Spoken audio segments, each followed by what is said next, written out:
fatal en la tuve que elegir. Decidir, te lo viste que decidir. Tuve que decidir si una o la otra y siempre decido mal.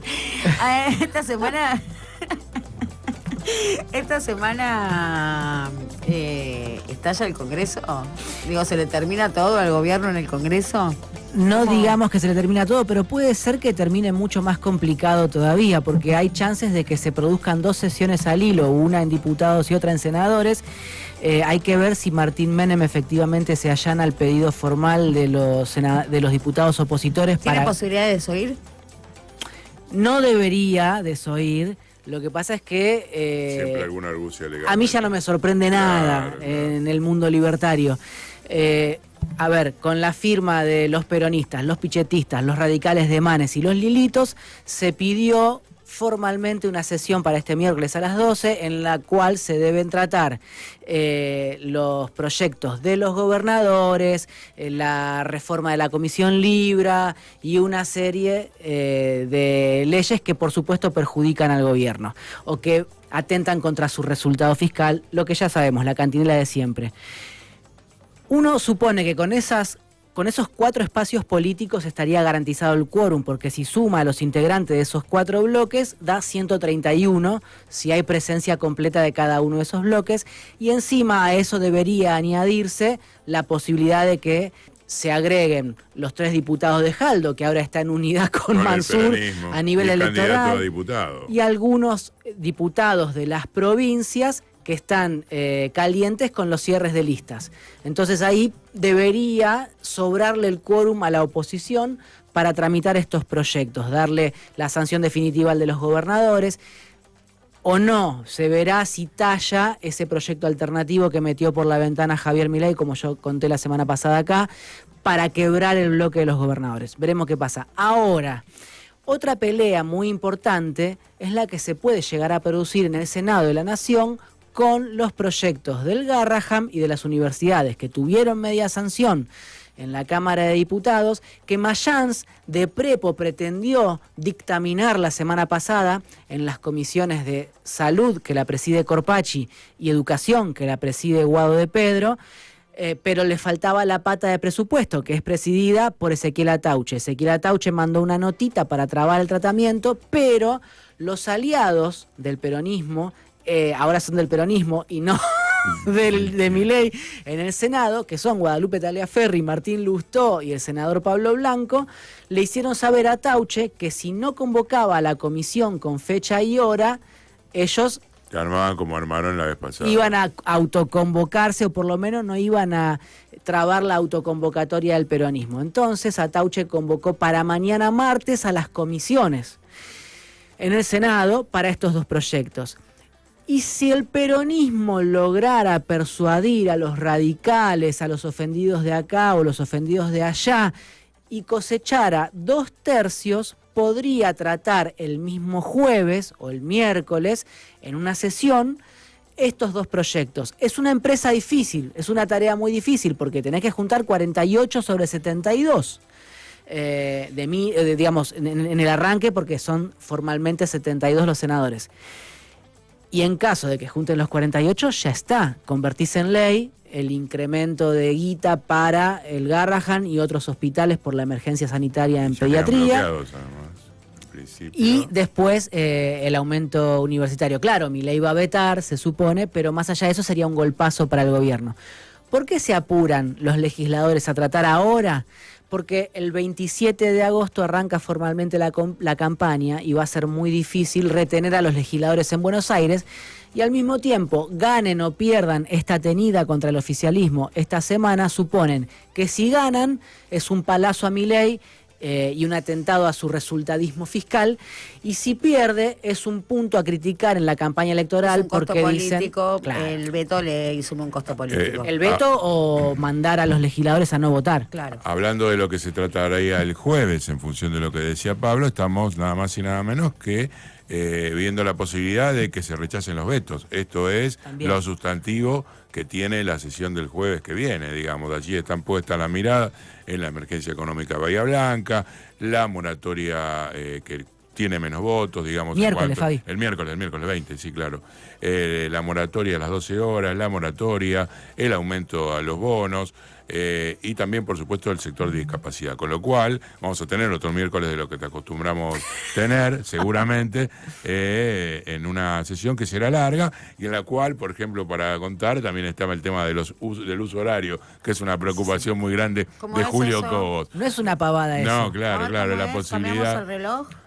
Claro, efectivamente, la posibilidad de, como existió en otra época, que había quedado solamente en la provincia, no sé si recordás, de San Luis, que pasabas por San Luis, tenías que cambiar el reloj y cuando entrabas a Mendoza, modificarlo nuevamente. En este caso es una propuesta de Julio Cobos justamente para adaptar el uso horario del país a las necesidades atmosféricas. En invierno. En invierno, claro, siempre hablamos del invierno. Regiría para el invierno próximo si se aprobara, pero ¿por qué incluyen los opositores este proyecto para de que Julio haya más Cobos? gente sentada en el Para que piso. Julio Cobos se siente y que Julio Cobos arrastre algún que otro radical más. O sea, es una táctica para sumar legisladores. De hecho, justamente la discusión que se daba para llegar a la sesión del miércoles era la necesidad de tener a los diputados de los gobernadores sentados en función de plantear la necesidad de tratar justamente el proyecto del impuesto a los combustibles y lo que refiere a los ATN.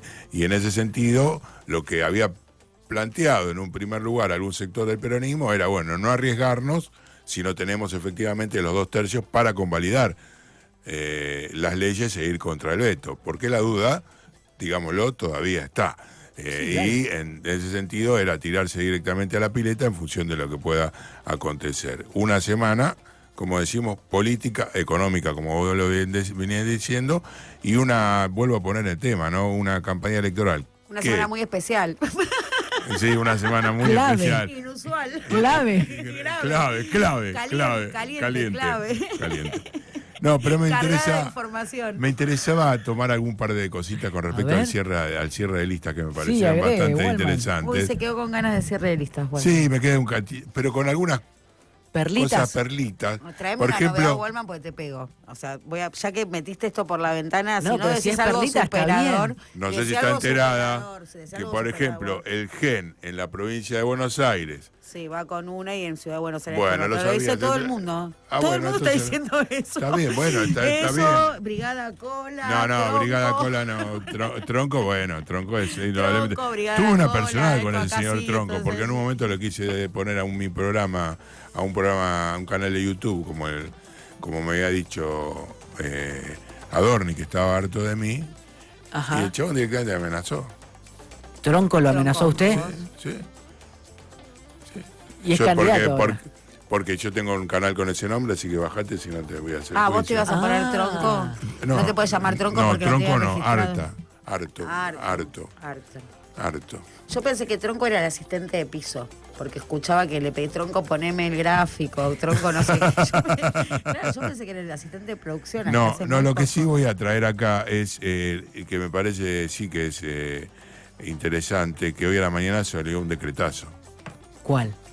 El que da prácticamente por tierra con la mayoría de las instituciones ligadas a la vialidad, cannabis, del vino, todo lo ligado a la agricultura familiar, una cantidad de decretos impresionantes realmente. Y lo que salió también es el presupuesto que maneja la Corte Suprema de Justicia. Y estuve fijándome la cantidad de empleados que tiene, y dice ahí, la Corte Suprema. Lo voy a leer porque es interesante para que lo sepan, para que le den una mirada. No nos vamos a alarmar porque tenga mucha cantidad de empleados. No, pero yo te voy a decir, ¿no? Claro. No, yo te voy a decir la cantidad de empleados que tiene la justicia en general. La cantidad de empleados que tiene la justicia en general, para que tengas idea. ¿Usted está pidiendo un ajuste en el Poder Judicial? En la Corte Suprema. Cuanto más sea mejor. En la Corte Suprema estoy pidiendo. Cuanto más sea mejor en todos lados, Wallman. No vamos a hacer periodismo de contar cantidad de empleados. La cantidad de empleados que tiene la justicia, el Poder Judicial, son 19.000. El Poder Judicial. Ajá. La Corte Suprema, ¿cuántos cree que tienen? 10.000. 5.000 empleados para atender a 3 jueces. Proporcionalmente está bien. A 3 jueces. Tiene No 700. a 3 jueces. No es justo decir eso Bueno, porque no. tiene 700 jueces. Reduccionista y no es así. Tiene 700 jueces la Justicia Nacional, a la que le falta sumar le todavía faltan 200 largos federales. para agregar que son cerca de 1.000. Muchas cosas que decir del Poder Judicial, no la cantidad de empleados que tienen. ¿Qué hacemos? Nos despedimos mirando un poco cómo están los oyentes. Dale, que va. Hay bilaterales. Sí. Dale vos. Leo el de Susana de Villabosch, que dice: buen día y buena semana para todos y todas. Soy pésima analista. Los escucho con atención. Nosotros también somos pésimos. Nosotros somos pésimos. Todos los comentarios son que CFK puso, casi todo, puso entre comillas, que Kisi desilusionó intendentes y Grey juega directamente. Lo que veo es que ganó Movimiento Derecho al Futuro, el desdoblamiento era su objetivo, logrado entre guiones, pone ella, poner ahí su gente, lo lograron, queda todo en función del resultado, septiembre, y tanto el ausentismo como un agotamiento evidenciado en octubre será cobrado al armado de la lista. Si es necesario, aclaro mis disgustos con las listas, aunque después de las explicaciones de Plan A y B de Wallman y Dipi, bajé el disgusto. Abrazo. No, le podemos dar el número de mi mamá y que hable con mi mamá, así se motiva.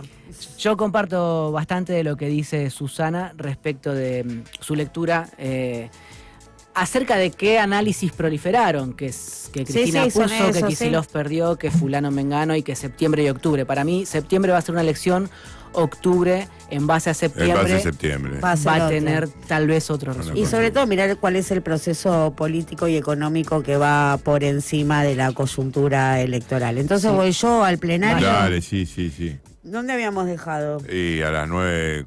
Lo dejó Pepe 9:30, a las 9:40 y pico. En la discusión sobre el Pato Galmarini había quedado, me parece. Tenés un montón para abajo.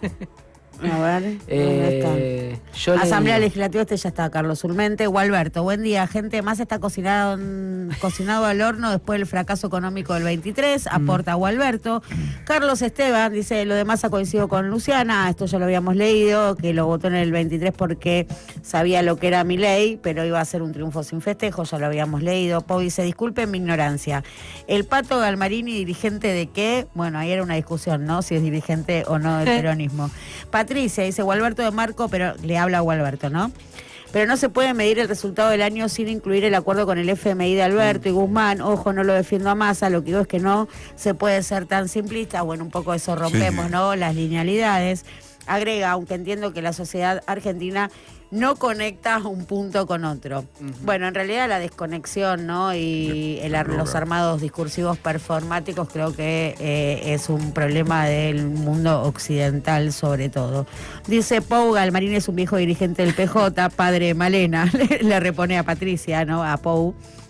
Pau responde: que es un viejo y que es padre, ya lo sé. Pregunto: ¿qué es ser dirigente? Está ¿Vivir bien la contando pregunta. anécdotas de un mundo que ya no existe? Está bien la tener pregunta. Un currículum con una listita de oficinas por las que pasó. Y yo creo que por lo pronto sigue interviniendo en la vida política, digo, tanto Moria como él, y lo muestra un festejo de cumpleaños con una de los factores de poder, que es el Grupo América, ¿no? Digo, creo que ahí hay una... ¿Por qué? No estaba con su mamá, con sus hermanos, digo, estaba cenando con Urnequian. Pero compongamos etimológicamente la palabra dirigente. Ah, está bien. Dirigir gente. Claro. ¿A quién dirige el Pato? ¿Dónde? ¿En qué estructura? Bueno, que por ahí no, o sea, justamente son dirigentes que no son de cara a la gente, pero dirige gente en tanto y en cuanto voces representativas, como puede ser la de Mori y todo, después responden o construyen narrativas con Eduardo Urnequian en su cumpleaños en la noche, y dirige sin que vos lo sepas. Una dirigencia basada en la teoría del derrame, diríamos. Una dirigencia. No la estoy provocando a usted, estoy tratando de analizar. ¿El Chueco Mazo no era un dirigente? ¿A qué llegamos? ¿El Chueco Mazo no era un dirigente? Era un operador político. Bueno, ¿y no dirige? ¿Un operador político? Bueno, son matices para entender, ¿no? Digo, no, desde el punto de vista de la corriente de opinión, digamos, un opinator que tiene peso dentro de un sector, eso no sí. No, eso, digo, construye narrativa y construye realidad, aunque vos no lo veas en los canales de televisión, salvo estas excepciones, cuando hacen estos roadshows mediáticos, digo, pero el Pato Galmarini tiene actividad política y mesas de discusión que después traducen en conducciones políticas que dirigen gente. Con lo cual, digo, no necesariamente tenés que hacer una plaza o dar un discurso para ser un dirigente político, porque lo que dirigís es la política, no sé qué es la gente. Pero uno puede ser dirigente, no sé qué es la gente. O puede ser un cuadro.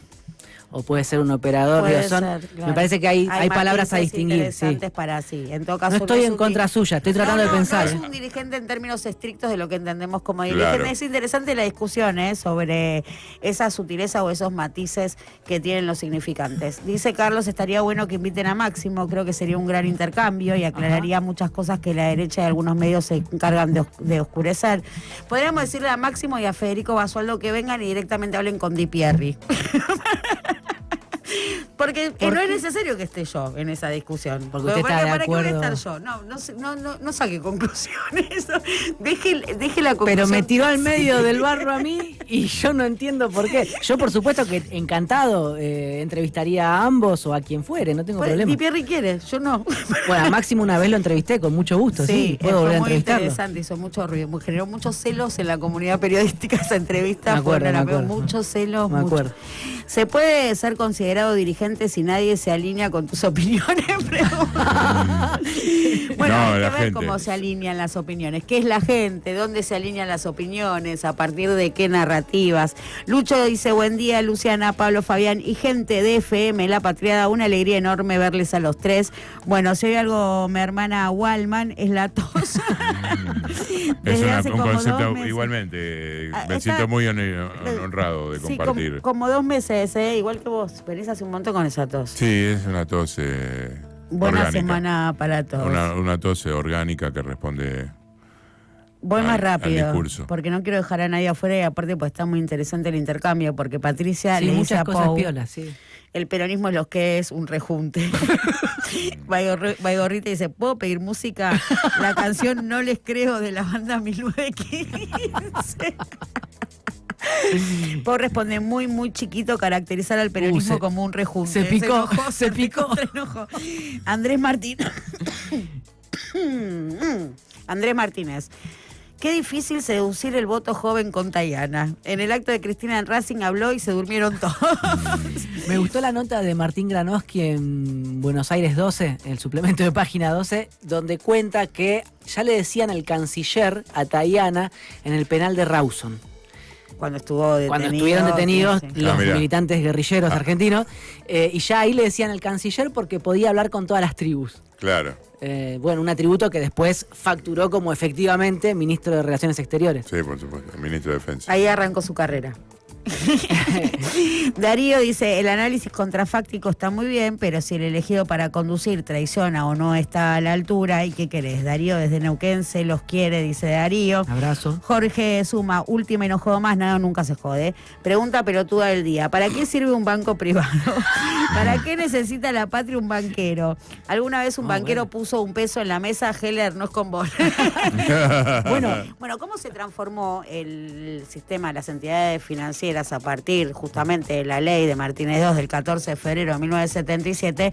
Era interesante ver, ¿no? Era un sistema financiero con mucho actor cooperativa, digo, Cooperativa, muchos sí. se van a acordar, por supuesto, del hogar obrero, que no es el mejor ejemplo de esto que estoy diciendo, no es el mejor ejemplo, pero después se dio un proceso de suma concentración y extranjerización de la banca nacional, que por supuesto ya un sistema que muestra muchas debilidades o limitantes en sus operaciones, digo, se suma este componente que agravó muchísimo más el cuadro, concentrándose. Hoy vos tenés básicamente como capitales locales al Galicia y al Macro, básicamente con la mayor cuota de mercado, concentrando una gran porción, y del otro lado tenés al BBVA como representante de la banca extranjera. Dije Galicia, sí, ¿no? Sí. Sí, dije Galicia del lado de los locales, porque son los Escasani, Brau Menéndez, Galicia, Y Macro, por supuesto, Brito, y el otro que se llama el socio, que lo tiene montado en un huevo a Jorge Brito. Yo solo recuerdo a Brito. En el banco porque Brito dijo, parece que la choca toda, a diferencia del padre. ¿Y qué? No, un detalle de banqueros. Por primera vez en 16 años, Heller no va a ser candidato. Tiene 85 años. Quería ser candidato. Claro que sí.